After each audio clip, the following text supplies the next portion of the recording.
session continues the topic which was declared at our plenary session and what we discussed at our previous sessions. It's a great pleasure for me to moderate this session.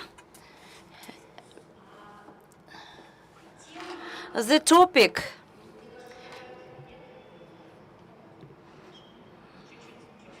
some technical problems.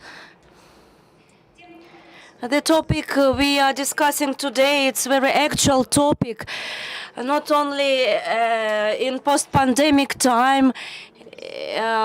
For a long period of time, world universities started to play at different markets.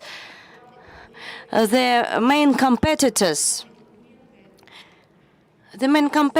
of the universities themselves. But if we pay attention to new technological time, in fact, we are working in biography markets, at the markets of human currents, at technology markets and content markets.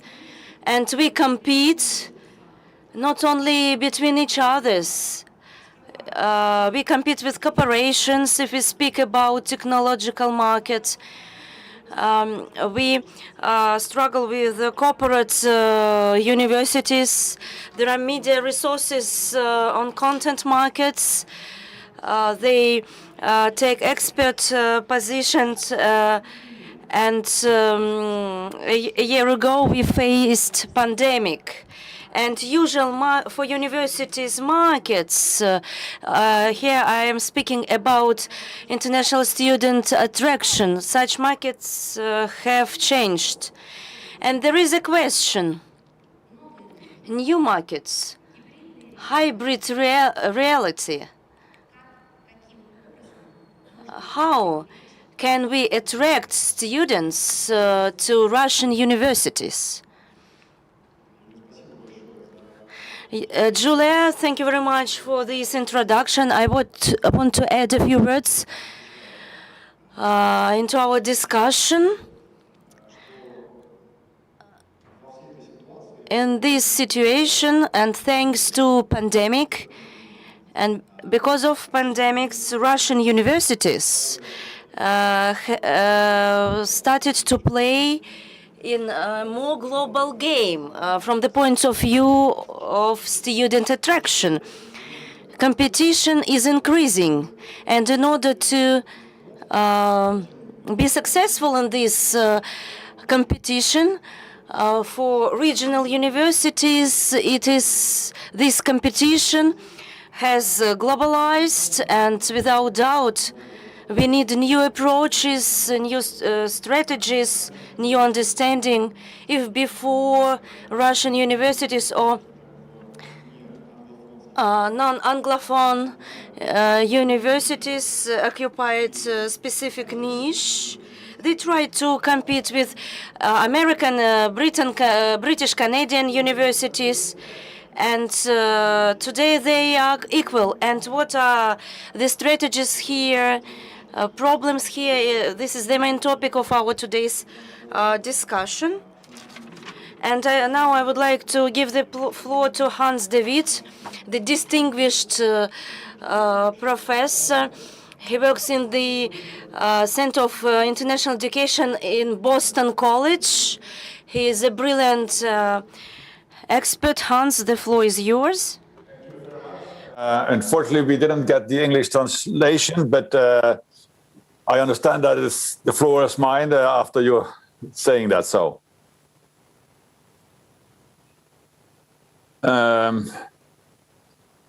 thank you very much for this invitation to talk to this conference. Would it be possible for me to don't hear the translation, because that's very confusing in talking? Yeah. Sorry, Hans. Could you say it again about the translation? Well, I hear the translation when I'm talking, and that's very confusing. And we didn't hear the translation from your Russian talk into English either. So that makes it very difficult. If it would be possible for me not to hear the translation when I'm talking, that would be fine. If not possible, I continue. But sorry for that. So right now you hear the translation of your speech.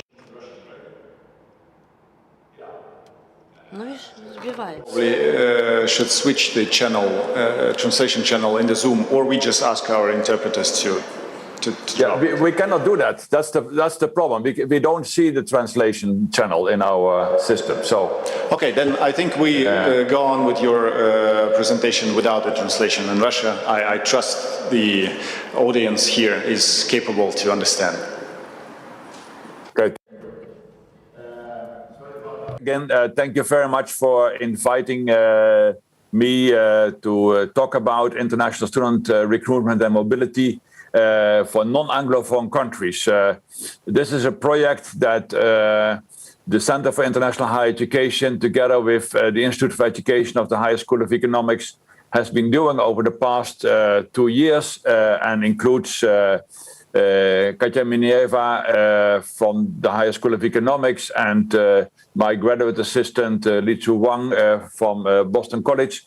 And we have been trying to analyze what would be a feasible strategy for international student recruitment and mobility for the non-Anglophone countries, because most of the research and most of the policy measures are focused on the English-speaking countries, on Australia, the UK, United States, Canada, New Zealand, and very little about what is happening in the non-Anglophone countries. And since Russia is a very important non-Anglophone country, it would be important to understand what would be recommendations to improve the international student recruitment strategy.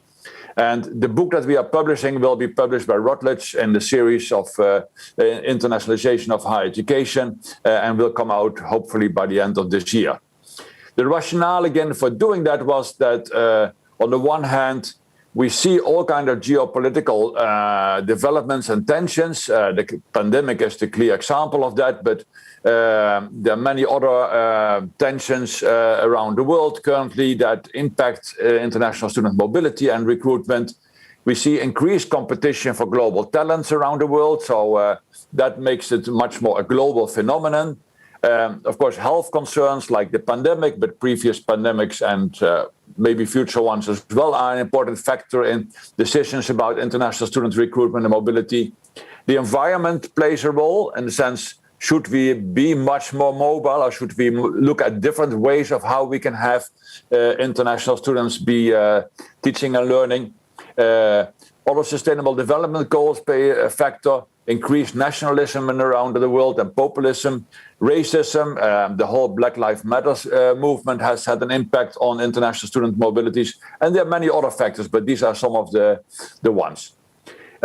And what we see is that high income and evolving income strategies, countries in the non-Anglophone sector have become much more attractive in international student recruitment.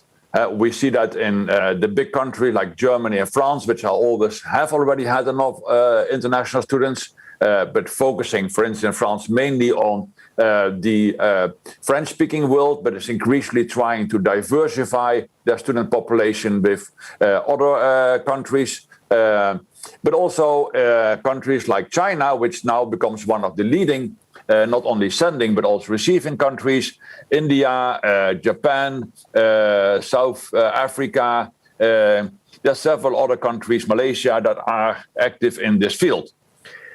These countries encounter obstacles in their policies and strategies, and understanding what it is of high importance, not trying to copy what is done in the English-speaking world, but looking into what could be useful for their specific context as a kind of recruitment strategy. And that's why we did this project, and we made an analysis of what is happening in international student mobility in a global phenomenon. On the thematic side, we look at what is the role of not only of national governments and institutions of higher education, which are key players in the field of international students recruitment and mobility, but also the whole industry around it, study portals being one of them, presenting after me, and one of the probably more ethical ones, but I'm Dutch, so I might be biased.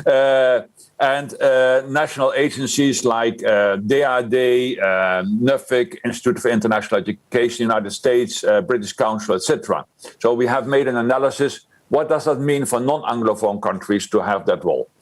A reflection also on the role of English. Of course, English as a medium of instruction, which increasingly is seen as a strategy by non-Anglophone countries to attract international students, and what are the opportunities, but also the challenges of that. And then at the end, and I come back to that, we made a whole list of recommendations. We selected a number of case studies from Europe, not only the France and Germany, but also Russia, of course, as an important case study. Turkey, also focusing on how it plays a role in the Middle East, and with refugees, an important recruitment factor. And also a country like Romania, for instance. In Asia, of course, China, India, which wants to become a key player, Japan and Malaysia, which already have clear targets, and South Korea, which moved from being a sending country to becoming more a player in trying to recruit international students. In Africa, we did South Africa because that's an important country in Africa with respect to international student recruitment. And we also had a more general overview of the situation in Latin America and the Caribbean and the Middle East and North Africa region and Sub-Saharan Africa besides South Africa. We didn't do specific case studies there because they are not key players yet in the non-Anglophone world, but we really wanted to understand what is their situation and how they also can make advantage of our recommendations. You might wonder why we included India, Malaysia, and South Africa, because higher education in those countries is in English, but it's not all of the education is in English there, and it's a very multicultural environment with a lot of challenges and opportunities which are quite similar to the ones in other non-Anglophone countries. So, and since they are big players, it's important to have that perspective as well. What are some of the opportunities? Many of these countries have established national policies, so not so much in Latin America, with some exceptions, not so much in the MENA region and in Sub-Saharan Africa, but others have done so. They use competitive tuition fee policies. Germany, a very clear example of this. They adjust their immigration regulations, which is also a big debate in recruitment. They use opportunities for regional collaboration. Many of those countries, basically, including Russia, attracts much more from their neighboring countries and from the former Soviet Union. They design competitive and diversified education programs, and several of them, as I mentioned, teach also in programs in other languages, in particular in English. So that's one of the measures that the many measures they use for recruitment.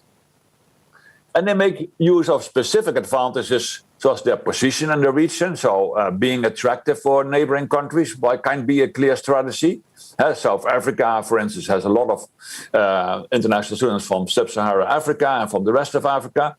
They look at regional partners, they look at tuition fees, etc., as a kind of opportunity. But there are also many challenges. Lack of really national strategies for marketing and for funding of scholarships, etc. Lack of alignment with the higher education sector, so that national policies are not in line with what institutions want, and also not in line between the institutions and different ministries. A big challenge in most of those countries that you see. At the institutional level, the most common challenges are a low level of comprehensive internationalization and a low level of services on the campus. And for sure, Katja, when she talks about Russia, will be also addressing that issue as a main issue in Russia. And many of them, in reality, have underexplored opportunities. And for that, there's much more room, in our view, for further developing regional academic cooperation, involving different actors into strategies, diversifying education products, etc. There is much more possible than many of the non-Anglophone countries at the moment do, in particular in the emerging world and in the developing world. It's much better organized now in Germany and in France, in the Netherlands, etc., but not so much in the evolving and developing world. As mentioned, we have been identifying a number of recommendations, and I will very briefly go there. We recommend to clearly identify which types, levels, and study areas would be the best fit for their particular circumstances.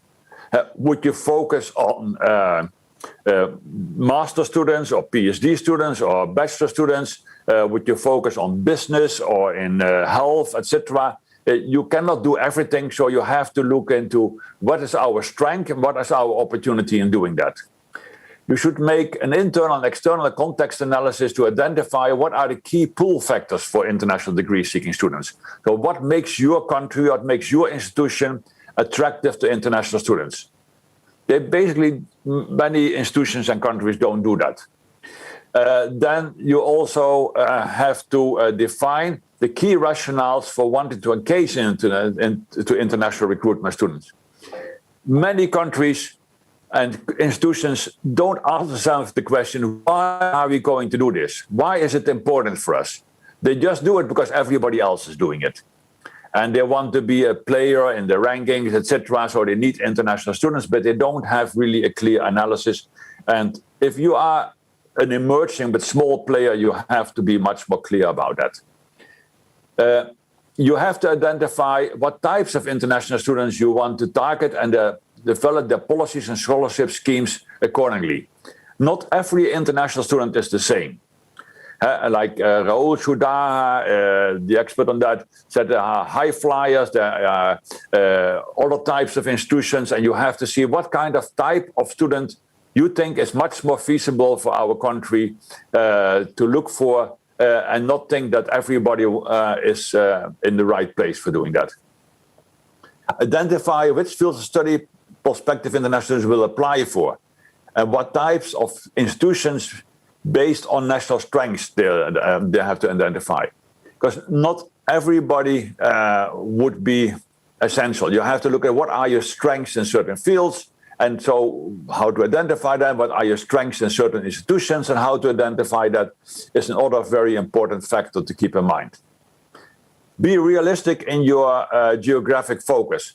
Don't think by nature that you will recruit students from the United States or the UK in large numbers. The UK you might, for instance, be if you are in the Netherlands or and you have good English programs, but not likely for many other countries. So be clear where you have to go. Focus on new growth regions. Middle East, Central Asia, Africa, in particular Africa is a future region which is very realistic to approach. And we see already that countries like, for instance, China, Malaysia, India are successful in competing for African students to the developed world. So try also to focus on that and don't think that you can just compete for the more high developed countries. And diversify your recruitment markets. Don't be dependent on one country or two countries because there's a high risk, as we see now, for instance, in Australia with respect to China. That you have to avoid by diversifying your markets as much as possible, especially when you're a small player. It's more important to avoid future risks. Then develop a language policy based on why, for whom, local and international students. We always forget in international student recruitment the local students and what their importance is. And for which program it's relevant to give priority to local language, to English or another language as medium of instruction. There's no clear strategy in most institutions and in countries to that. Everybody says we have to teach in English. But is that really making sense? Do you have also the quality of your teachers? Do you have the quality of local students? Is it really a possibility to recruit on that market? Think about that before you do this. Look at the affordability in decision making. Providing scholarships and less costly education offers, as well as pathways to the job market, are very important factors in making your country attractive and your institution attractive. So be more clear about that. Develop dedicated facilities and services before and upon students' arrival and during their studies is also important, because integration of international students with their local peers is pivotal for the internationalization strategy in an institution.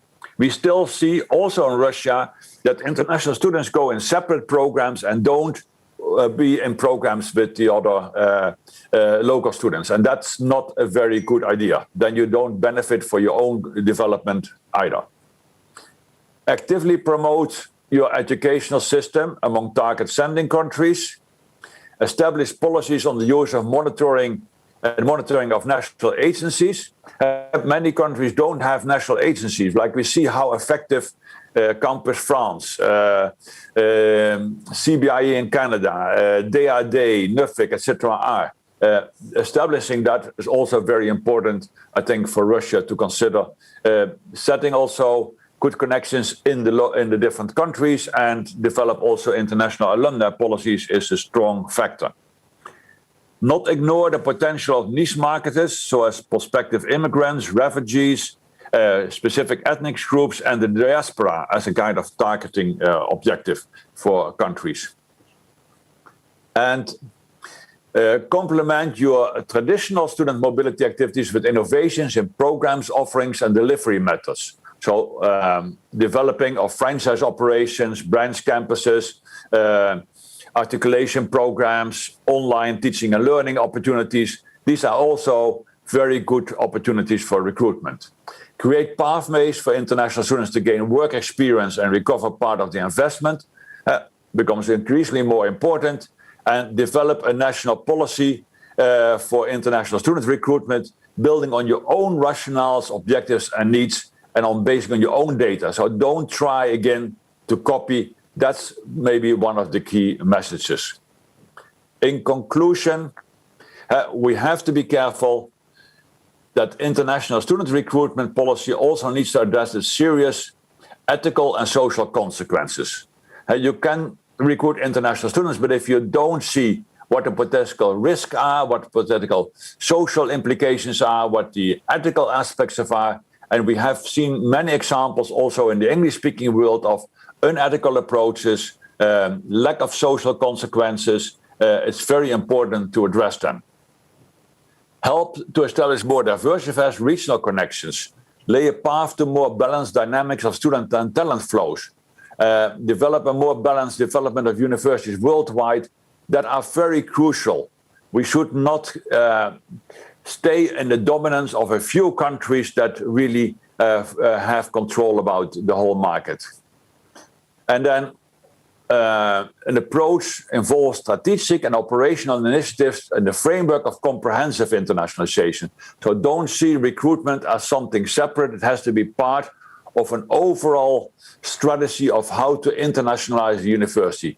Don't think only of rationales of revenue generation, of soft power, so knowledge diplomacy, as my colleague Jay Knight calls it, or the rise in rankings, as for instance in the 5-100 is a very strong rationale. These are in itself nothing wrong with, but if you only focus on that and not look into what does it mean for your own students, what does it mean for your own internationalization of teaching and learning and your service to society, then you do something wrong. So be driven primarily by revenue generation, soft power, and rise of rankings is not only unrealistic for many non-Anglophone countries, and in particular for the ones that are in low and mid-income countries, most of the countries we have been studying, but you will have, otherwise you contribute to further global inequality and exclusions of systems, institutions, and individuals. So be careful about that. Don't focus only on the short term, but on the long-term quality of your internationalization strategy when you develop your international student recruitment. And with that, I end the overview of our findings of our study and look forward to the further presentations and the discussion. And I think the floor is now to Edwin from Study Portals to critique or add or follow up on my talk from his experience as being an important part of this industry. Thank you very much. Спасибо большое. Thank you very much. We can't. We want to ask one question. Are there any volunteers? Do you hear now the translation in English? Can you hear translation in English?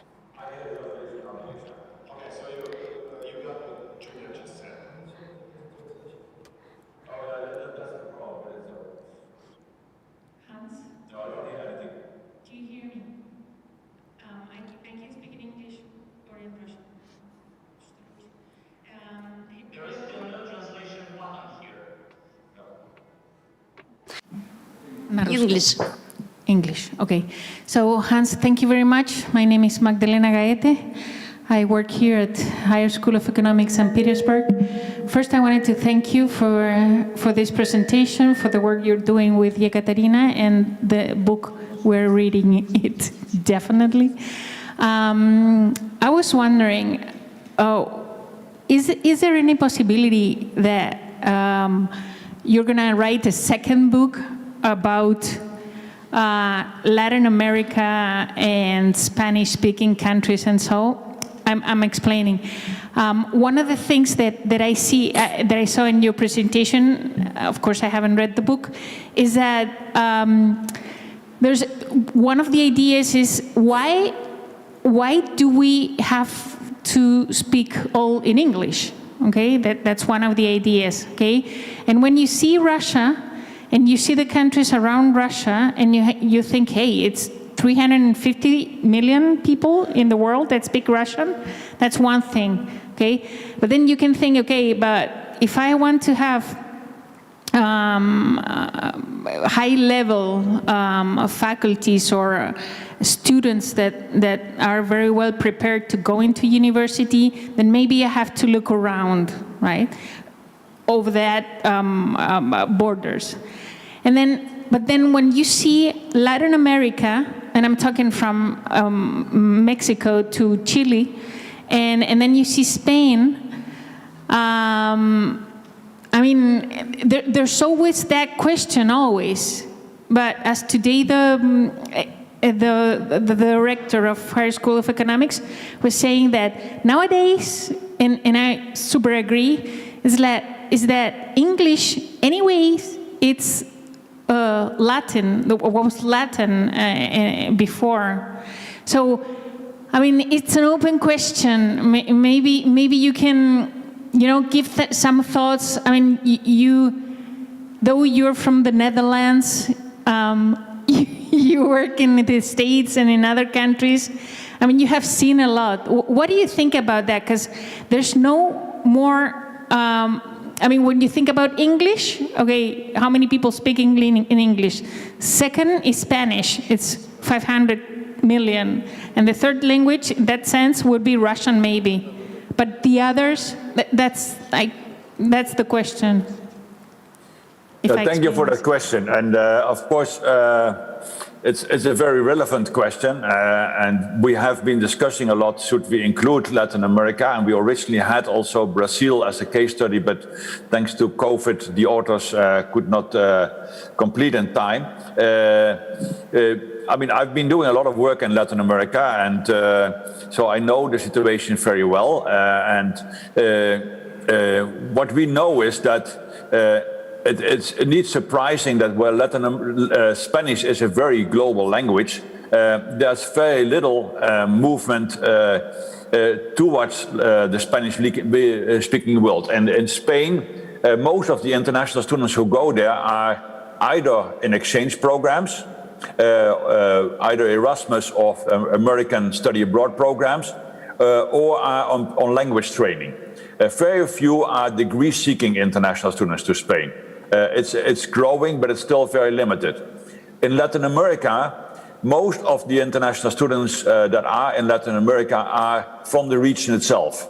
And even that number is very low compared to what you would expect. There's very little movement in Latin America between the countries, mostly also at the graduate level, nearly nothing at the undergraduate level. One of the reasons is there's a lack of a regional system, so it's very complicated to be mobile even within the country from one institution to the other, let's even say without. Another factor that you have to keep in mind is that although Spanish is a big language, Russian is a big language, Chinese is becoming a much more bigger language, but as a second language, English is much bigger than the other ones.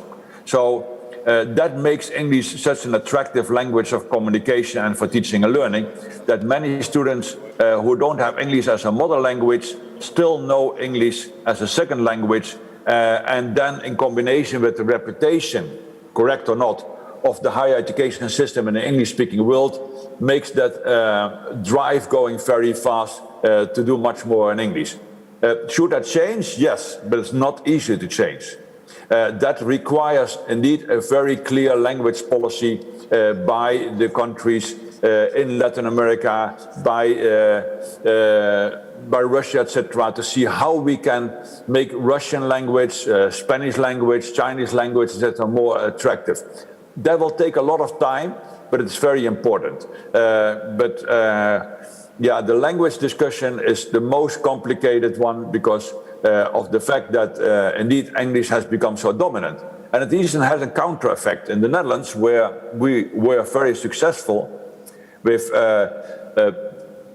English, and by that have seen an enormous increase in international students, the negative effect was that there was too many international students came and they didn't have the service to accommodate them. There was increasing criticism of the faculty and of the students about the use of English. There was political pressure to drop that. So it's not as simple as you think that you can do just by teaching in English, solve your problems, because there are other factors that are important to keep in mind as well. But certainly it's an important topic for discussion. Thank you.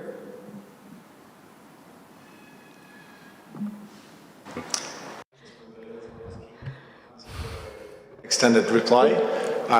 Do you have any other questions to Professor De Wiet from the floor? Okay, if there are no more questions, I think some further discussion may arise afterwards if we still have time for that. And now I understand that we give the floor to Edwin van Rest, CEO and founder of the study portals that is well-known organization and data provider to any institution dealing with international student recruitment. And Edwin, please, the floor is yours. Dobry den, and thank you so much for letting me be part of this roundtable.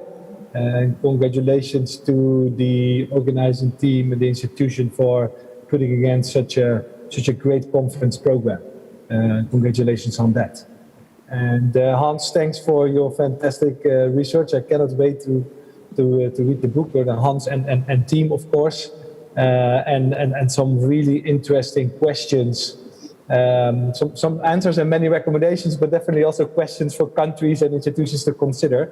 And I hope that perhaps I can help a bit with some of those questions. So I will describe some key trends that are relevant to the conference program and the topics that I've seen on it today, and also try to share how data can help institutions to make decisions and to guide their path in this increasingly dynamic environment that also the conference program is testament to. So let me dive straight into that. So as a first, first just a little bit of a background about myself or about study portals so that you know where the data comes from. So we are a global education choice platform. I studied in Japan, so that's pretty non-Anglophone. I studied half in English, half in Japanese, but this is where I got my purpose. This is where I learned how an international education can enrich lives, but also can connect our world. And that's where my motivation comes from, to help other students to make good choices about their educational future. So that's what we do in an online platform. We help students to find and compare all their learning opportunities in the world. There we focus on English taught.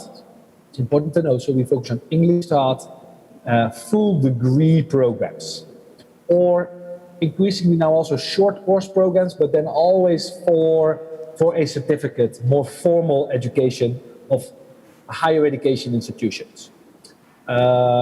We had about 45 million unique students using the platform last year, and about 151,000 confirmed enrollments of international students. So it's about 20% of the total global commencements of students studying in English full degree in the world. So pretty good coverage. There's a lot of students using us, which is what we all do it for. 3,500 participating universities listing almost all of their at least English taught degree programs. And most of the data that I will show you today will be data based on that database, where we try to be fully comprehensive, at least on institutions that are attracting more than 50 international students that study in English per year. So it's not 100% comprehensive by any means, and particularly in those countries that Hans mentioned that English, they're not Anglophone, but still they teach in English. Like India, there's a huge amount of the market that we do not cover because it's not really international. So that's good to keep in mind. Also, international students that come to study in other languages, we don't really cover them well. So good to keep in mind when looking at this data. So I think this is the key trend, some of that drives, I guess, the reason why the research was done. This is not a fully apples for apples graph, but it shows, I think it tells a lot. It is a survey by the Academic Cooperation Associations about English taught master's programs in non-English speaking countries in Europe in 2002. That's the first data point that I know, and they counted 560 English taught master's programs in Europe. And if we look at where we are today, English taught master's programs, so this is master programs only in non-Anglophone destinations, it's more than 17,000 programs. So it's a almost explosive growth, I would say, of that type of offer that we are talking about. If we look at total programs, so not only masters, so including bachelors essentially, it's almost 25,000 English taught programs in those destinations at 1,500 institutions. Here we see the spread by destination region, and you also see different strategies. So the European higher education area by far is the biggest region, for this. And here we see that in a beautiful graph, where we see on the x-axis, the horizontal axis, we see the number of programs offered, and on the vertical one, the number of institutions. So we see that Germany the Netherlands is leading with the number of programs, and the second country is Germany with number of programs, which is really interesting because they do have a different strategy. You see in German institutions, English-speaking programs are still a niche, only a part of the offer, where if you see, for instance, in the Netherlands and in general in Scandinavian countries, we see the same, where they are almost offering all their master's programs in English now. Here also we point out some of the findings that Hans already mentioned. Russia still has a lot of opportunity to grow the offer. And it seems to be still a niche affair for the Russian institutions to offer their education in English. This is a heat map of the same, so you can really see here clearly the dominance of these programs being offered in Europe and in Eastern Asia. And also dominance of the master's level. So the blue part of the circle here is master's, and the yellow part is bachelor's programs. The numbers are dominated by master's programs, and we see that in Russia as well. So this is some general trends that hopefully underpin the trend that the research was talking about. But now, if we look at this a little bit in a wider picture, especially like in this time of COVID, we hear many managers saying the popular sentence, let's not waste a good crisis. But then there's a much older quote, which I think is very relevant here. And maybe it hasn't been that relevant in the university sector so far, but as your conference program clearly describes, this is also becoming a more and more dynamic environment. It's not the strongest of the species that survive, nor the most intelligent, but it's the ones that are most responsive to change.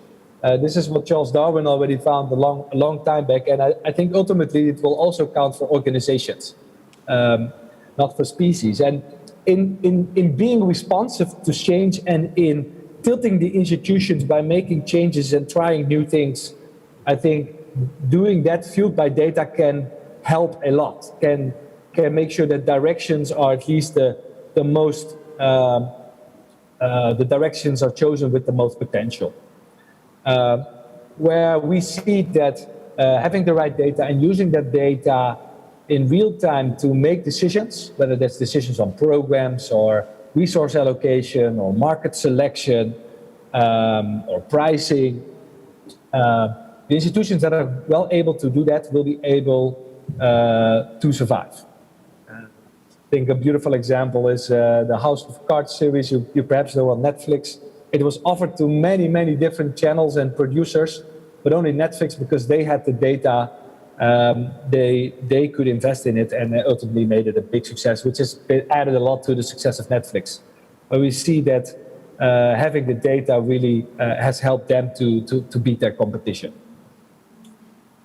Here's another example. This is Università Cattolica del Sacro Cuore in Italy. For strategic reasons, they were being asked to develop agriculture programs. That was not really their original strength. And they looked at the data and saw that actually there was market for that in Sri Lanka, Georgia, and Central America, which were not markets they were traditionally thinking of or traditionally recruiting from. They went to that markets following the data. Not many other institutions were there. And those markets now are responsible for 50% of their international enrollment into these programs.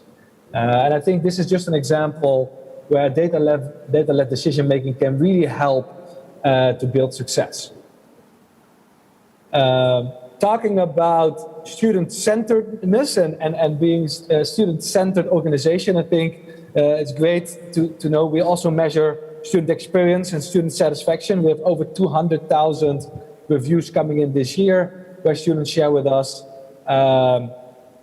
what makes them happy and what drives their satisfaction of their educational journey and educational program. And it's a little bit also, Hans has suggested that a little bit already in his recommendations. Sometimes it's really expensive things that they want to be able to be even more satisfied. Overall, international students are very satisfied, by the way, which is a testament to the industry.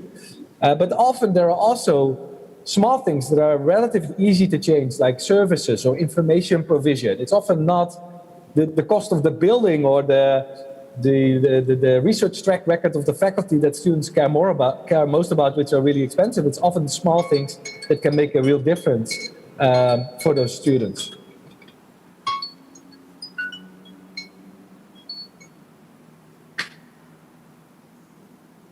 Now, another interesting data is here. This is supply and demand. So this is for us, the parent academic discipline. So these are the grouping of the subject matters of the programs. This is for all programs, almost, so both on-campus as online programs in the whole world. And the black line is how many of the programs are being offered. So this is kind of the supply of programs in that discipline. And the column is the demand, so the student demand for the discipline. So gives an indication, for instance, what are the most interesting markets to develop new programs in. We see here the best discipline is computer science and IT. And if you zoom into that very large discipline, you will see data science, cybersecurity, a huge amount of demand and fast-growing demand, much faster growing than the speed at which institutions are offering these programs. On the other side, we see the discipline of humanities here, which already represents about 7% of what institutions are offering, but only attracts 4% of the demand. And also in humanities, there are a lot of differences by subdiscipline. It's a very powerful type of data to consider when choosing to offer programs and depending on which segments. Here's an example of competitor analysis. This is how students that are looking at the program, this is a institution's program of advanced multimedia design and TV technologies. Which other programs are they considering? What is the duration of those programs? What is the ranking of those institutions? What is the tuition fee that they're charging? And you'll see that depending on the source country, depending on the students, where the students are from, often you can see that they compare to very different alternatives, which really helps to position the program, but also helps to optimize communication towards that student, because if you know what their alternatives are, you can help them consider what is the right fit for them. COVID impact, of course, we're all interested in. Here we see the overall demand for on-campus learning by year.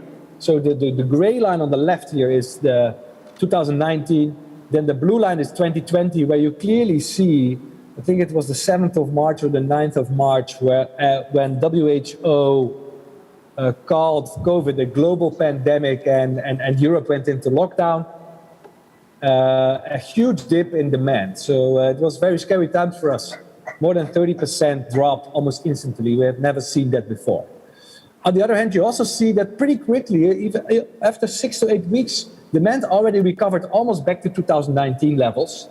And the good news is since about the end of February 2021, demand is higher than ever before for international studies. So it's clear to see that student demand is pretty robust. And people's education future is sometimes more dependent. They're willing to take risks to still achieve those dreams. We have the same picture here for destination Russia. It took a bit longer to recover, it seems, as the interest in Russia, but since the last 4 or 5 weeks, it's also in a really positive place compared to earlier years. Now, I hope that this is some useful trends, but also a useful teaser on how data can be used to support the difficult decisions you have to make to adapt to the changing environment that this institution, this conference is so clearly describing. I look forward to the case studies of my next presenters. Спасибо большое. Я, к сожалению, Thank you very much. Unfortunately, I could not see the faces of the speakers, but I saw the face of Catherine. She agreed with every statement. I have a question to you. Is it truth? Does it correlate with your research? First of all, I think it's quite sophisticated data, and that's really important. So, for example, from only one slide about supply and demand of the programs, we can already see a lot of insights, and the other data as well. Especially, it's helpful because it's on the global level. It's not easy to collect data at such scale, but it really can provide informed decisions. So that was the major reason why I was agreeing. тогда так и оставляйте у себя. Don't leave microphone, and the floor is yours now. Thanks, Edwin, for this beautiful data. As usual, you provide. It's like going to a museum for me personally. Every time. Before we pass the mic to Ekaterina for the second part of the question, I want to ask the audience if you have any further questions on the data showed by Edwin. But there are occasionally no questions, but this is probably because the data that you show is so much convincing that we just need time to, digest it. And then maybe questions will follow. Well, thank you very much, Edwin. There are also very different segments. So my presentation will be available, of course. but what's true for the world might not be true for your institution. So it is very the tuition-free segment, the type of institution, the type of students you're attracting, all play a role in what's relevant. For instance, the COVID dip, minus 30%. In online learning, we saw plus 100% year on year in that same period. So it all depends on which segment, and so you need to drill down a lot to get the relevant data for your institution. Yeah, and very surprising for me personally was the chart demand versus the offering. In Russia, we are kind of used to think that business, management, education, and law are over-offered. But according to your data, it seems that humanities are overproduced. In fact, much more than business against the demand, the actual demand. So it's very insightful and helpful. And I think our colleagues in the institutions will make use of that data by building their recruitment strategies. Thanks, Edwin. And we should go on with the next presenter, Ekaterina Minaeva. I will probably continue in English just to save time for the translation, okay? And Ekaterina is the analytic of the project lab, university development of the Institute of Education at the Higher School of Economics in Moscow. And as far as I understand, Ekaterina will follow up with the part of research made together with Hans de Witt. Thanks. Ekaterina, the floor is yours.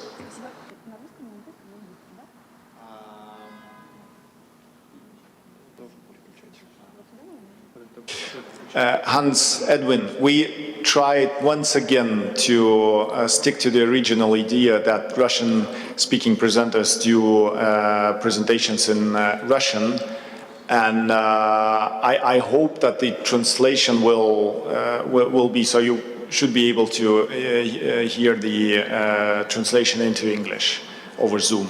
We try to fix it now. Thank you.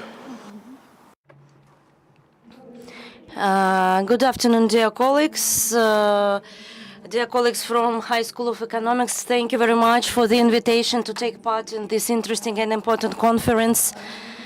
I'm going to speak about Russian case. And judging from the audience, everyone is familiar with this case. Our session is devoted to the reputation of the universities. I think that it is useful to focus on the data about Russian case. The number of foreign students is increasing steadily despite the pandemic. Russia takes the 7th place this year in terms of foreign students. It is 6%. It takes 6% from the market. And judging from the graph, the number of students from key markets for Russia is increasing. But at the same time, there are some challenges.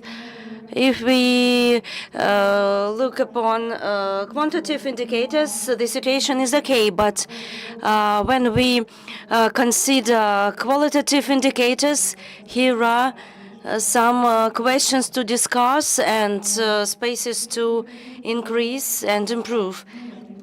If we speak about external challenges in Russia and in other countries, first of all, these are changes on the global market and increasing competition from other countries, China, Malaysia, South Korea, Japan, European countries. And these are not only pandemic consequences, but also such trends as nationalism, Brexit, the loss of British popularity, the first radical change. Also, there are new formats and new products at the educational market. COVID facilitated the tempo of these changes. Online programs and mixed hybrid programs appeared. It is one of the trends which should be paid attention to. The change of student flows and increasing competition for talents. Here we can speak not only about the number of foreign students, but about the quality of foreign students. Which kind of students should we accept?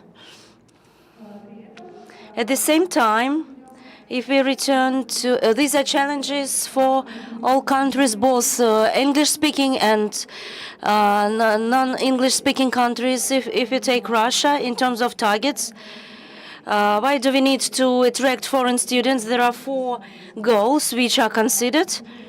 The attraction of talents, profit, the university development, and country support as educational background. For Russia, it is difficult to understand what is the main target. The number of foreign students is increasing, but at the same time, we can't say that the profit from educational activity for international students is equally increasing. Russia takes small parts of the educational market in terms of foreign students. If we speak about attraction of talents, there are some difficulties. I will show it a little bit later on the graph. And the quality of enrollment is not so high as in foreign countries, for example. And if we speak about the development of universities, there is a challenge. It is connected with the fact that very often foreign students, especially from not CIS countries, they are not in their communities, student communities. And the involvement of foreign students, especially those who can't speak Russian, very often communication is impeded. And Russia has a lot of pluses at the same time. Low cost of education, it is a very serious advantage. It is one of the factors why students choose Russia. There are some structural challenges which are connected to, on the one hand, with the fact that we don't understand what aim do we have when we export our education, what is the KPI, what are we oriented at, and what is the successful trend for the export of education.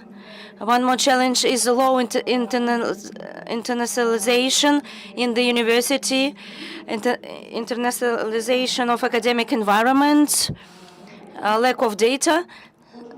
It is very, if we consider education as a product, we try to form a suggestion which is relevant for students on the global market. In extremely competitive environment without data, it is very difficult to make a right choice and build proper strategy. Such a data, we have got such a data at the university level when we take into account the experience of foreign students, but we lack such data. And finally, low diversification of educational products, it is a serious challenge. Because we missed the opportunity to work with some particular groups of students, and we miss the opportunity to find our own niche, because our programs are quite standard ones from the point of view of format and both from the point of view of directions and specializations. Actually, if we compare it with Germany, it's not diversified enough. Because the time doesn't allow me to speak in details, I'm going to pay attention to 2 parts. The lower graph on the left shows the average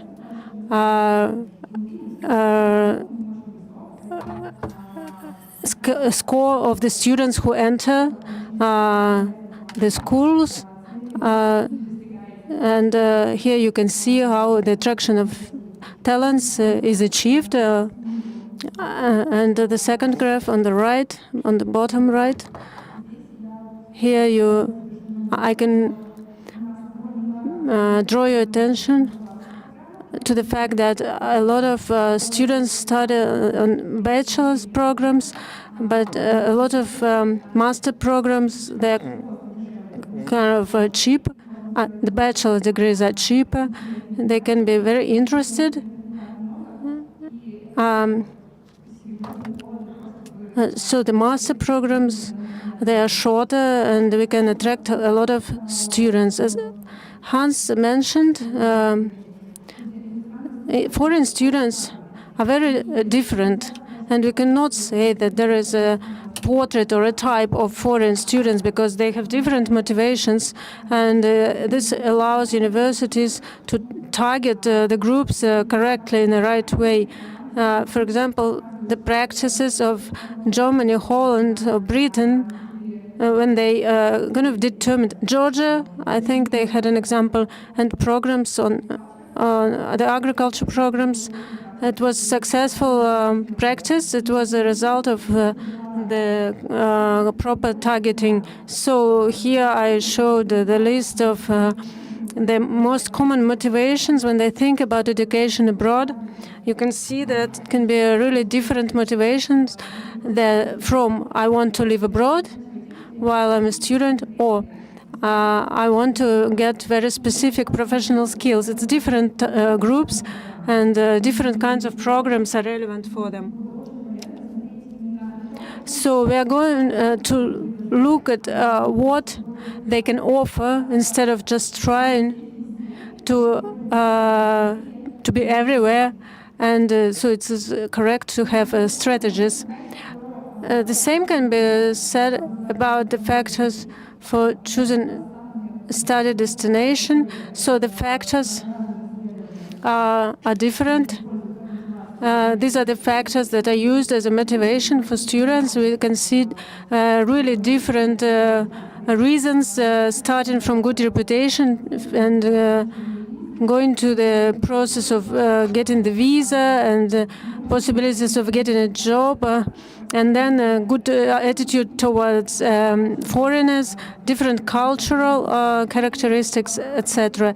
And the balance of these factors will be different for each of the students. So here you need to find where you want to focus. So university should have a focus, especially if it is a regional university. They might not have a good position in the rating or the world reputation as some of the central important university in Russia or abroad, but they might have some proper line of points specific for them. They might have a good line of programs that also bring foreign students to getting proper jobs. And all these factors should be taken into consideration. So what Russian universities can do in order to... Okay, my presentation was built not from the point of view of politics or policy, but from the point of view of the strategy on the level of the university. So what can they do in order to use their reputation for attraction of foreign students? So the research of the recent years show that the rating, in spite of the fact that it seems to be an obvious component of the reputation, is not the main reason for choosing a university. So here are the results of two different researches. So the first research says that the rating actually has the importance of this parameter has dropped, and the second shows that rating has dropped to the 8th place when choosing a university. And so what else can be taken as reputation of the university? These are signals from the labor market. So how good will it be for the future career, the possibilities of for study and work, for networking. competitive programs. So it is all related to the quality of the product, and it's all related to reputation. The quality of life in a certain city cannot be made better, but these factors can be optimized and ameliorated. So also the activities of the alumni and reputation of the alumni, the product can be great and the program can be great, but if the foreign students do not get a certain message, and I don't want to use the words branding or marketing, but if a student does not get a clear message why he should come to the program and to this place, he's not informed enough. These are all the important moments and that can be regulated by the university at the university level. And the most important thing that I would like to stress is that over the recent 10, 15 years, or maybe even a bigger period of time, the expectations of students are growing constantly. And we see that clearly because the students are becoming more attentive to the choices they're making in this regard, in regard of their education. So universities see this trend and they elaborate more and more interesting programs with full of some interesting features, nuances, and trying to make the education experience better. So the quality of the education product and experience and the returning of the investments and financial investments are the factors that need to be taken into consideration at first when you create. So I wrote such a checklist here, the list of the main points. And as a whole, the quality of the products is very important when you try to attract foreign international students. And so universities should do everything in this regard within the framework of the short 3 to 5 year strategy. Она как раз задала такую. Thank you, colleagues. I think that this first part actually set the framework, and some of the questions that we didn't mention, we didn't actually raise them, but they're in the air. The mobility of the students will be re-established during 5 years, and then the question is what to do with it.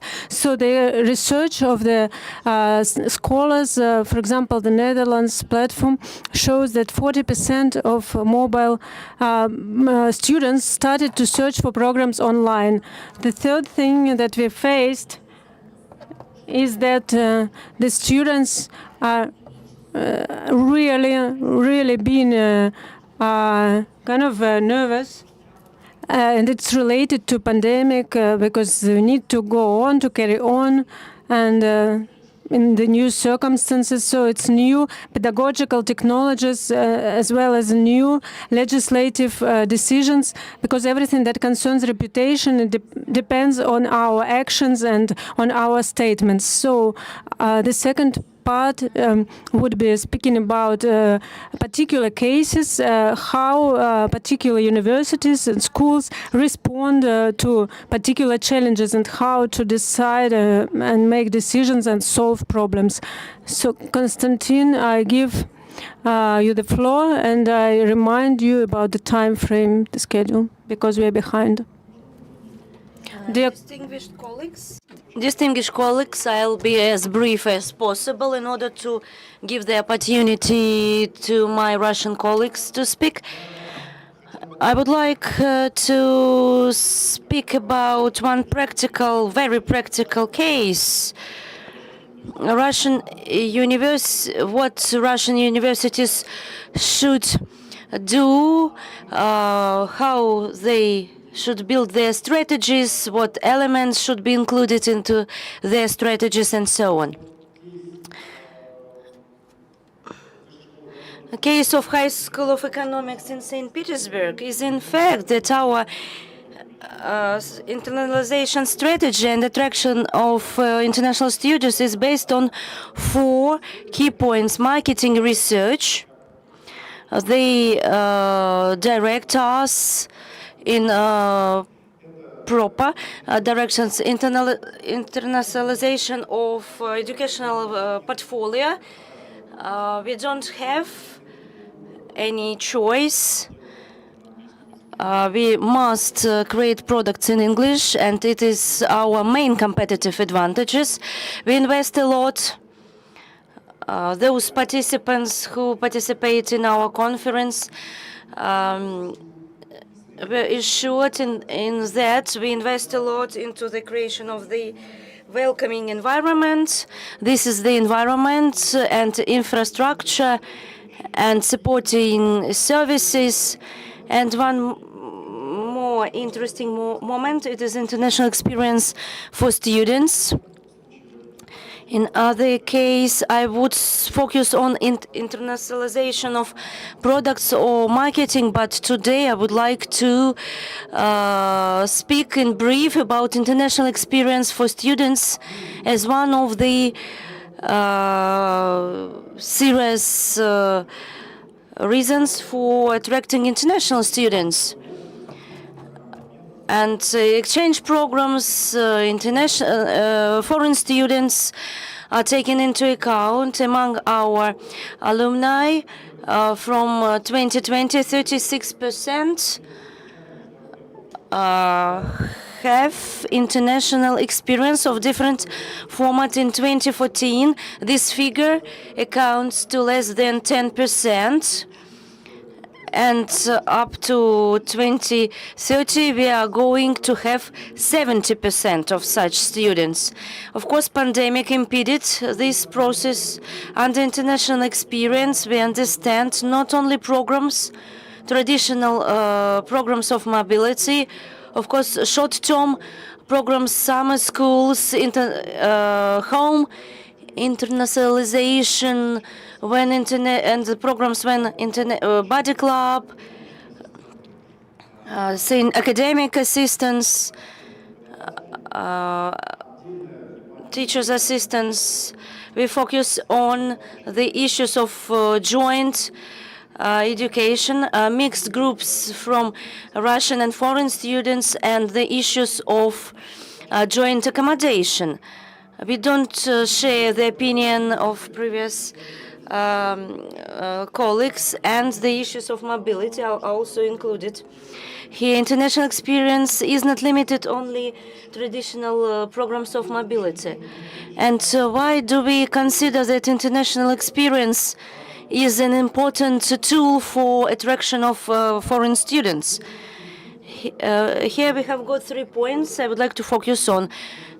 First of all, the other side of the program of mobility, not only the sending our students abroad, but also accepting foreign students. We have balanced mobility. We have to understand that before, the number of foreign students who came to us, or who will come to Russia, will be more than Russian students traveling abroad for education. We are ready to accept European, Chinese, American, Australian, Anglophone countries, but as for exchange students, we receive students from European Union, Canada, the USA, Latin America, and these students contribute to the internationalization of campus environments. And we try to ensure them that then they will study in the same environment as in Europe, and it works. On the other hand, full-time students, our full-time students understand the opportunity to travel to Europe via our university as a unique opportunity, because it is very difficult to become a student of prestigious European university. But it is possible with the help of our university, and thus we make this part the backbone of the promotion for all our students, including foreign students. We make it as a backbone of our marketing campaign, the backbone of promotion of many educational programs. We invite students to our university. We teach them how to conduct research. Thanks to our mobility programs, they have the opportunity to travel to other European universities. What did we receive as a result of such an approach? Before COVID, the number of foreign students participating in mobility programs increased 10 times, from 1 to 10%.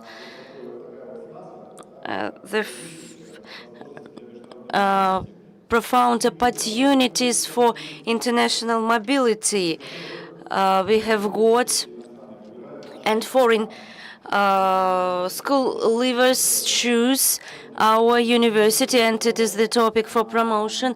And as I have already mentioned, partner universities, it is the main part of the promotion of new educational programs. And when we open a new educational programs, we are aimed at partners participating in this program with the exchange and mobility program. Unfortunately, I have no time for the rest of the slide. International experience has its own limitations. In order to receive this international experience and get the opportunity for its realization, we have special financial resources. We need scholarships, motivation tools to create these programs and courses in English. There are certain limitations in terms of volumes of these programs. Hans, I hope Hans will support the idea that traditional mobility is connected with the idea of carbon footprint. It is connected with planes, which leave a lot of carbon and this topic is at risk, such as geopolitical tensions, pandemic. We are searching for the solution to this problem, especially in the sphere of virtual mobility and home internationalization. We develop the opportunities for virtual mobility. Tomorrow, we are going to have a separate workshop within the frames of our conference. To sum up, please consider international student experience and mobility program as a key element of promotion on the international markets for foreign students. It is very important, despite the fact that we consider that foreign students is already mobile students, but it is the opportunity to receive double international experience. Thank you very much, and would like to give the floor to Artem Rykunov, University of Tomsk, Vice Rector on International Affairs.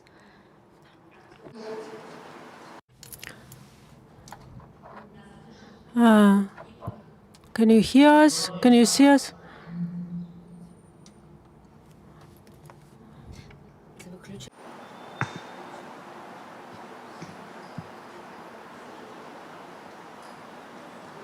Да, мы видим презентацию. Yeah, we can see the presentation. Should I turn off the sound on my computer so you'll be able to hear the interpretation without Russian? Как хочется. You can actually, Артем, вы можете по-русски говорить, потому что у нас для коллег наладился перевод. Хорошо, тогда, коллеги, Okay, dear colleagues, please tell me if there are some technical problems, and so everything is fine.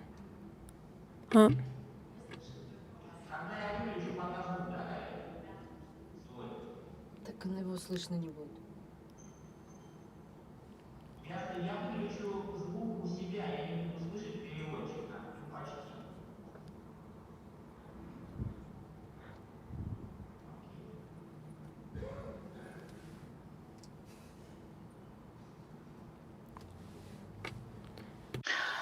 окей. Коллеги, Dear colleagues, in the present situation, especially during the pandemic, it turns out that the most trustful in terms of trust are the organizations that make a step towards their clients, their partners, and that are ready to pay some of the expenses in difficult circumstances, and who are ready to lose some of their profit and to make life easier in the different circumstances of the pandemic. So we provided the conditions, comfortable conditions, the housing in one of our students' accommodations, because we just opened it. So one tower was given for quarantine of the people who come from abroad, for those students. More so, we provide even now, even the quarantine is short, we provide them with 3 meals a day for free for those who live in these premises. And then the testing, when it took place here, for the students who came here, it was also for free for the students. And taking into consideration the fact that some of the students, foreign students, they couldn't live for their own places, so we provided some of the students with work, with jobs, because the transfers of money from abroad were also difficult at some point of view. We collaborated with the Russian Ministry of Education, and at first we also supplied students with medical masks, those who didn't have them when they were in the premises. And of course we provided all the other necessary measures and support so that the students feel safe, and we informed students about it.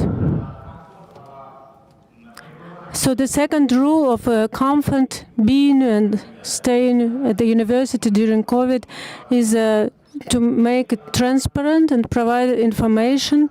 So we followed all the information, and we provided information on our website. We actually addressed the foreign and Russian students, and we gave them news about what we did for their safety and how they provide safety for themselves, and all these things were done regularly, on a regular basis. Here you can see the links. You can visit our website and see how we did it. And of course, a huge part in providing trust from students to us is response, feedback. So we had webinars with students, and it's done periodically. We have questionnaires about their satisfaction, the level of satisfaction, and we get coherent information. Secondly,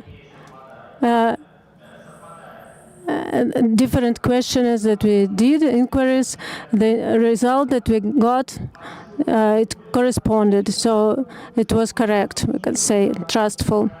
So we tried to optimize work and operation online when everything went online. Of course, we faced technical problems, and we discovered, as most of Russian universities, and we actually realized that many students only have smartphones as a technical device, and it's not enough for them to study. So we made about so we equipped about 500 workplaces with computers. You need only your own headphones and microphone in order to study, and you have everything else ready. And so these are the measures that we carried out in order to create interactive and safe environment so that the students function effectively in difficult circumstances. Besides that, realizing that after COVID, the education will not be the same, and it will be online more than before. We made some steps forward, so we moved forward. We used this circumstance that the education to technologies online started long before COVID, 10 years ahead, I would say, before the pandemic started. So we used, in particular, the experience that we accumulated, and we created a unique information resource where you see 300 plus elements on the bottom. Lesson on the coach, a couple on the coach. So this reflects the fact that many students came and come now from their own sofa, from their own room, and it's not something special. It's just a position of a student who came to class, let's say, who's visiting. And here different kinds of results of researches and recommendations on how online education is perceived by students, what are the typical problems and how the problems can be tackled. So we discovered that the biggest irritation online, 48%, is caused by the home tasks. It's the volume of the home task. And also that it comes as a surprise, and then they cannot notice the task, the home task, and when they need to provide it, so when it should be done and presented, they didn't do it. So what do the students like online? They like tests. 99% of students consider tests to be a necessary element of the study process.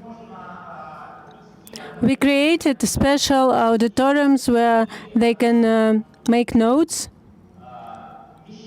and at the same time where they can speak live. And so there is a web camera, high quality web camera, and the information can be typed on a board directly. There is an electronic board, it's transparent for a teacher, so he's writing in a way that is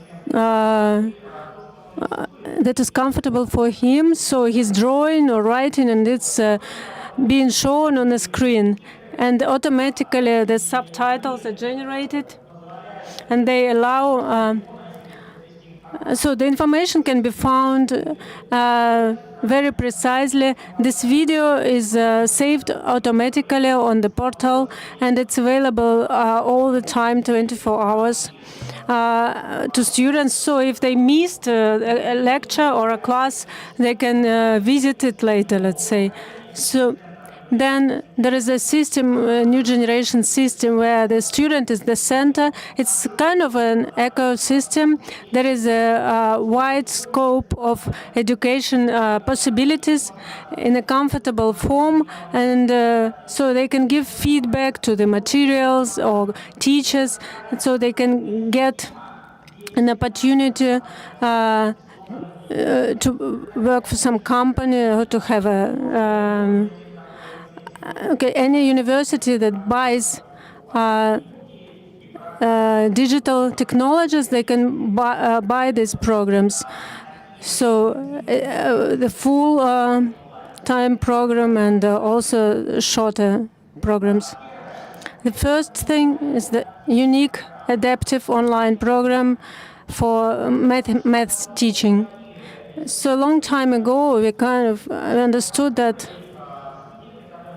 the students who come to a department where they demand maths knowledge of maths, it's not enough.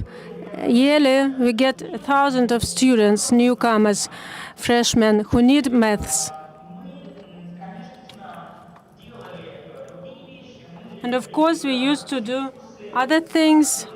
We had some private consultations and some special courses to make everyone obtain the same level, but it still was a problem. We needed to help them with the basic knowledge of maths, and we solved this problem with this model, and it's a platform which we elaborated in collaboration of an IT company using technologies of machine education and artificial intelligence.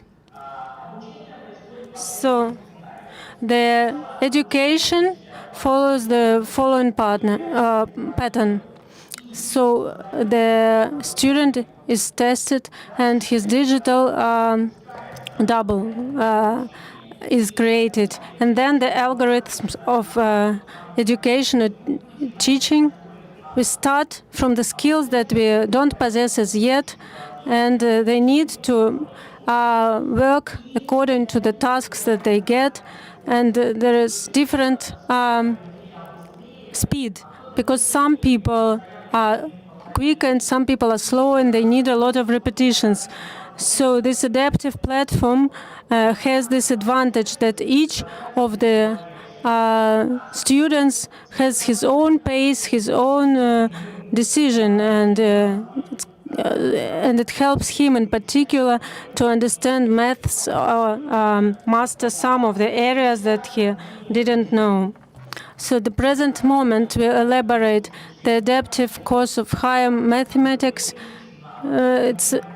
It will provide students with more than 1,000 skills, and it's flexible division inside the chapters. You can plan the material according to its complexity. And the next is the platform of language education. It's a result of our collaboration with the private engineering company center, education center. This platform educates now 400 students from bachelor programs who study foreign languages. It is English for those who are non-English speakers and Russian for non-Russian speakers, for foreigners.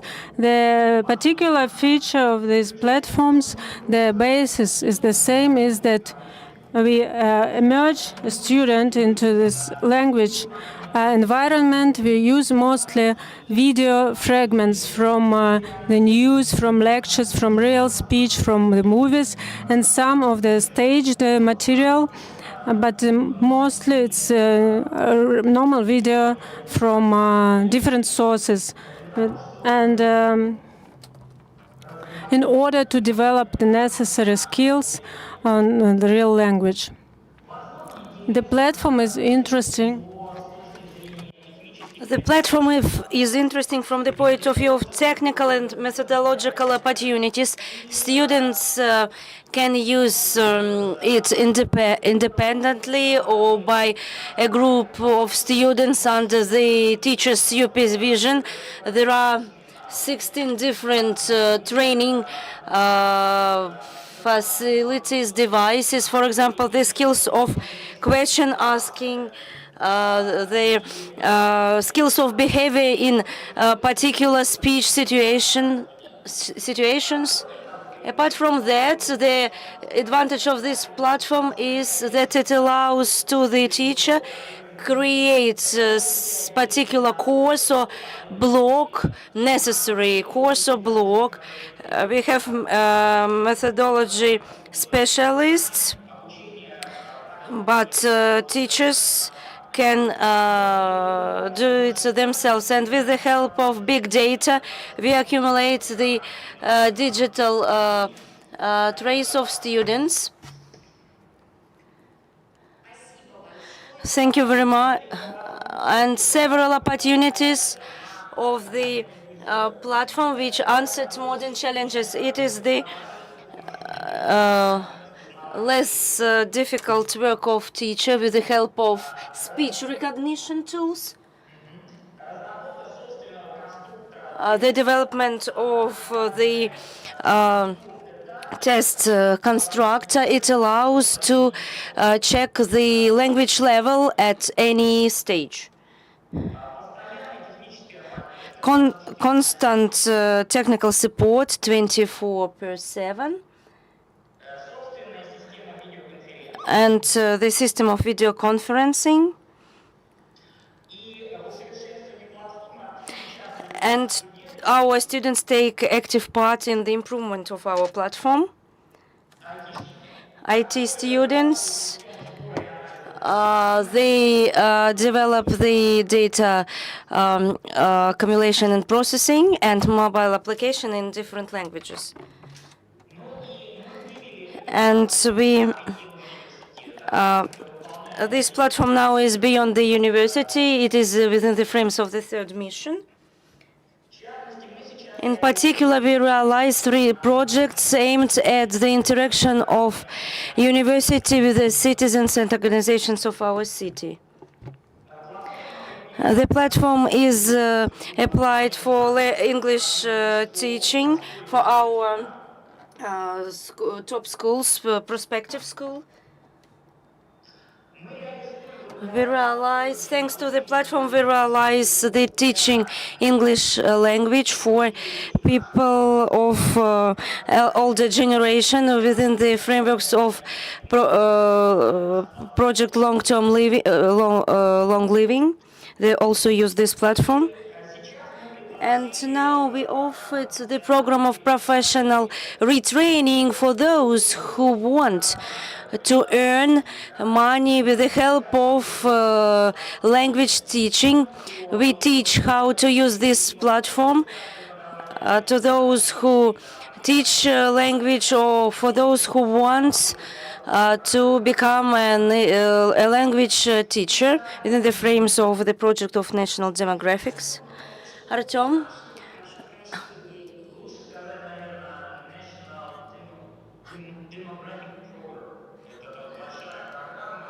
The National Demographic Program, it is a huge program.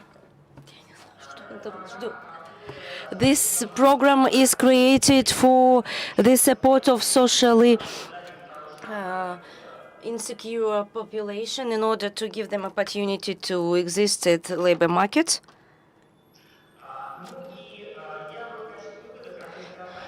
As a conclusion, I would like to say that online process brings another type of reality. And indeed, we would develop adaptive mathematics, but in online conditions, managed to do it quicker because the reality made us do so. Thank you very much, dear colleagues. Anastasia, the floor is yours. We are behind the agenda. Dear colleagues, good afternoon. Thank you very much for the invitation. I'm going to speak in English, and please assist with the simultaneous interpretation. I will focus on 2 cases of our university. One of them will be connected with online education, how we realize these online programs, which correspond to our priority directions. And the second case I would like to cover It is more connected with the third mission of the university. How do we create the environment at the university, and how do we attract our and international students? I will show the presentation. I would like to attract our dear colleagues to both cases. Please take active part in the process. International partners take part in all our programs. I hope that you see the presentation. A few words about our university. St. Petersburg Electrotechnical University celebrates 135th anniversary this year. The first rector was Alexander Popov, the inventor of radio communications. And a lot of famous people graduated from our university. Zhoros Alfyorov was among the alumni of our university, and he worked for many years at our university. We work a lot on different cases connected with international activity. I'll focus on some of them at our university. More than 10% of international students are educated at our university. We try to. The slide shows our priority directions. I will focus on our unusual online programs, which we offer to international and Russian students. Here you can see production line for our students. We involve the students to our activities to full extent. Thus, we promote the third mission of the university. And also we are trying to enter the global arena, and our content and programs should become very interesting. And current situation and our discussion show that we can meet everywhere and organize educational content. One of the directions of our university, as I have already mentioned, it is artificial intelligence, and within the frames of these directions, we actively work in this field. There is a platform where students work and interact with the school children,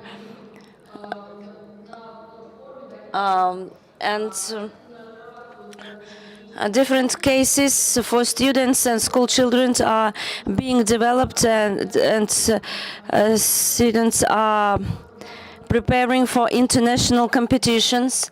And also we pay a lot of attention to the work of foreign students. Seasonal schools take active part and created. Last year, it was a pilot project, online project. It was launched for the first time in Russia. The master's degree program, Autonomous Service Robots. It was launched and became very popular quickly and famous. And this initiative became very interesting. And next year, we are going to launch this new program. It will be called Animal Sentient Computing. It will be built according to the unique principle. The participants will meet once a term on the basis of one partner university which is planning to organize this program. We invite you to take part in the organization of educational activity. We are going to have the nearest event on the 26th of May. The second case concerns our spaces. So we pay a lot of attention to environment, whatever environment it is, digital environment, physical environment, or are there. So on the 18th of March this year, we organized a discussion where we discussed what is environment, what are the spaces that surround us, because we're in the city center, and which causes a lot of admiration, of course, but our technical achievements that are very up-to-date and modern are also great. Besides that, we decide to start a new project. We never heard about the project of a kind. It's an international contest for young architects. We are a technical university, but we decided to unite architectural universities, so different universities related to design and architecture. And this international contest, because of the anniversary that we have, we invited partners from around the world. It's international, important and famous designers from Holland, Italy, Finland, etc. And we invited students from the related universities where those people teach. And we actually we made an offer from our campus, and it's an important project that drew a lot of attention. And in the middle of June, we are going to see the projects that we are going to have, but till the end of May, we are accepting papers for participation. So our international colleagues who see us and hear us, there is a code for registration, and we invite you for participation in this project. The environment of the university is a key definition factor that defines the researches and science that this university promotes, how attractive it is, etc. So this is these are the two cases. This is online training and education of our and foreign students that we elaborate and shape and feedback, etc. Okay, if you have questions, I'm ready to answer them and have a discussion, and have a discussion about the comfort zone and the environment for the foreign students, and taking into consideration the fact that university performs and carries out different missions. And thank you a lot for your attention, dear colleagues. Ready to answer your questions. Anastasia, thank you very much, and Artem, thank you very much for these valuable presentations. I think we managed to follow the initial topic and the general review and cases that we heard. They really go in line with everything that was stated in the title of this panel. And as usual, we lack time and we could have a longer discussion. I would like to thank all the speakers for their time, for their patience. I would like to thank our audience, everyone who is here in the room, and those who are following us online.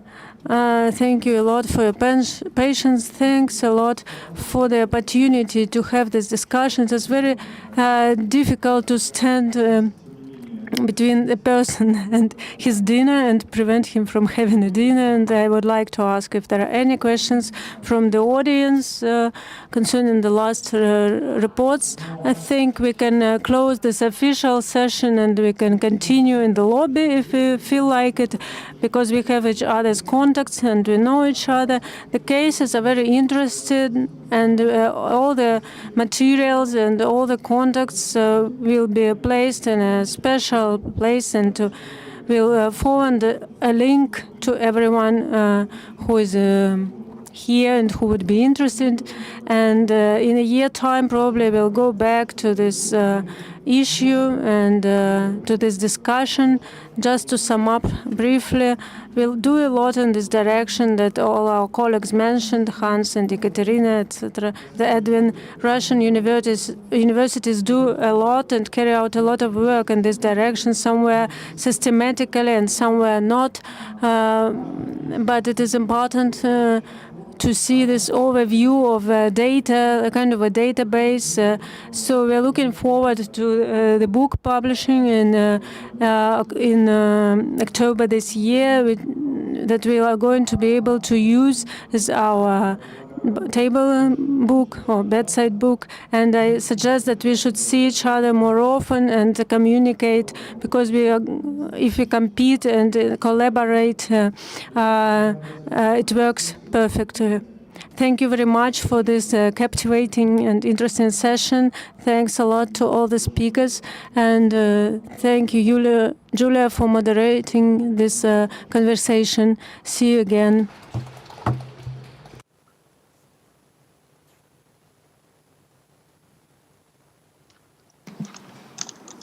Edwin, are you still with us?